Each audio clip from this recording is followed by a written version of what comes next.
Alycats and you viewers, and welcome to the first episode of Sunday Spotlight. What Sunday Spotlight, you ask? That's where on every Sunday you'll get a video of me either talking about films, TV shows, books and music, or video games, and it could be a top 5-10 list, it could be a gush video, it could be a tag video. It'll be some kind of video promoting things I love in the entertainment industry every Sunday. And for this installment, since Split just came out in theaters, I decided to do my top 5 M. Night Shyamalan films. Now I know some of you are like, but Alyssa, he's made a lot of crappy films. I know, but there are actually some good M. Night Shyamalan films.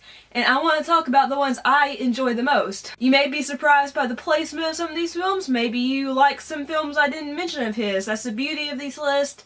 All opinions are my own, and let's get started. Coming in at number 5 is Signs. This came out in 2002 and starred Mel Gibson, Joaquin Phoenix, and a young Abigail Breslin.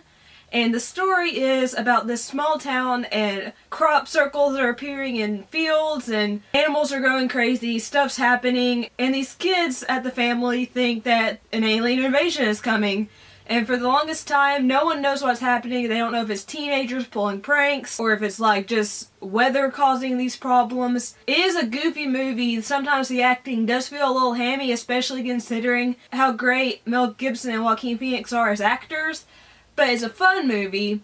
It does have flaws, but it comes in my number 5 slot for favorite Shyamalan films. At number 4 is The Visit. This came out in 2015, and this was basically M. Night Shyamalan's return to his roots. This is when he left the major studio industry and just basically made his own film, sent off to Blumhouse, hoped for the best. And this is a very fun film. The story centers on 2 teenagers who have never met their grandparents, but their grandparents have messaged to their mother, played by Katherine Hahn, and said they want to see their grandkids for a week. So, of course, the mom's like, okay, you can go over to your grandparents' house, me and my new boyfriend will go on vacation. So at first, everything seems pretty okay, pretty normal for being around people they've never met before. Strange things start happening at night, and then you start to learn more and more things about their grandparents, and it is an unsettling movie. There are some very funny moments in this film, genuinely funny moments, purposely funny moments, but there are also some jump scares. Seriously, this film had one of the worst jump scares I've ever seen, because when I say worst, I mean it actually got to me, because I was watching the film, this jump scare happened, I screamed at the top of my lungs. And I know I scream a lot in video games, but I've never screamed at a film before, and The Visit did that to me. And it really does feel like you're watching this girl's documentary. The oldest kid is a teenager who is making a documentary about her trip to her grandparents' house, and it feels like you're watching her documentary, and I think it was a spectacular film. It was a lot of fun, and if you haven't seen it, I do recommend it because it's a fun horror comedy kind of film. Coming in at number 3 is Split, which is a 2017 debut, and this movie I did a review for, so I'm not going to go into full detail about it. Please check out my review. But I thought James McAvoy was perfection as the lead characters. I thought the story was original and interesting, and okay, spoiler alert, because I have to talk about this. If you have not seen Split, I'll put on the screen, skip to this time period, because I'm going to go into spoiler territory. At the end of the film, you realize that this is kind of an origin story / spin-off of Unbreakable, because you see David Dunn at the end. He's talking about Mr. Glass, and you realize that James McAvoy's character is a supervillain that has been unleashed into the world of Unbreakable because it takes place in the same city. So I'm super excited to see if they have more Unbreakable films, or if they're going to do more films that are set in the Unbreakable universe. I'm just really excited. Like, I gasped when I saw the end of this film. It was perfection. Coming in at number 2 is Unbreakable. Unbreakable came out in 2000, and this is a departure from the rest of M. Night Shyamalan's earlier works because this is not a horror film.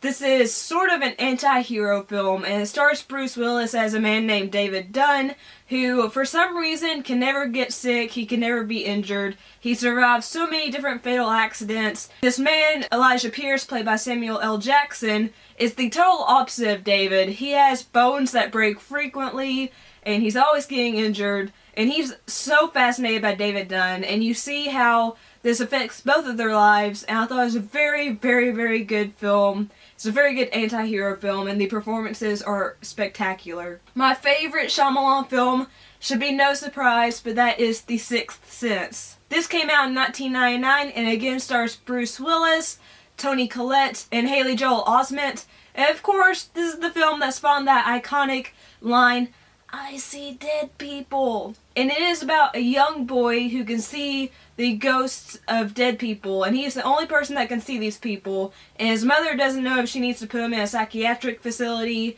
if he's actually seeing these people, and at the same time he's dealing with the burden of these people coming to him and trying to find out what happened to them, why they died. And it's such a phenomenal horror film. The twist in the film is spectacular. And if you haven't for some reason seen The Sixth Sense, please watch it. It's one of my favorite horror films of all time. It's my favorite Shyamalan film. And seriously, each of these films of Shyamalan's, they get better with repeat viewings because they have just so much rewatchability to them. And they're so complex, and the more you watch them, the more you pick up on details and nuances that you'd missed before. If you like this video, leave a like, and also let me know if you like the idea of Sunday Spotlight, and if you're excited about having a video every Sunday. If you like the video, please share it because it helps my channel grow.